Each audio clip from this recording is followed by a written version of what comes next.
Everyone रीनीट 2026 exam होवाई आउ मात्र 8 दिन रहा। आज हूँ 12 तारिख जून 12 तारिख जून 21 एग्जाम हम आ 8 दिन रहा बा गोटे सप्ताह रहा कहले चले 1 वीक रहा।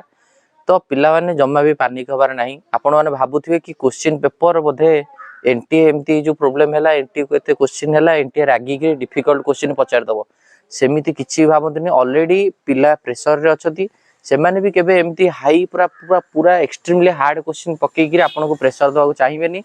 डेफिनेटली क्वेश्चन से मॉडरेट लेवल आसो। बायोलॉजी आज यूजुअल एनसीईआरटी बेस आसो या एक्सपेक्टेशन करके चलतु भलसे प्रिपरेशन करूँ किसी नुआ टॉपिक पढ़ाई ट्राए करूँ जहाँ जहाँ पढ़ी बार बार रिविजन करूँ 7 दिन भितर आप मॉक टेस्ट बहुत सारा प्रैक्टिस करने चेष्टा करूँ सिली मिस्टेक को अवॉइड करूँ देखिए डेफिनेटली आपंकर जो एग्जाम सरीज आप कैलकुलेशन करेंगे निहात रूप से आपंकर ड्रीम कॉलेज आपन जो गवर्नमेंट कॉलेज हो कि जो भी कॉलेज इंटरेस्टेड अच्छा डेफिनेटली आपको मिल जाव। सब एस्पिरेंट्स मानक all the very best. Thank you धन्यवाद।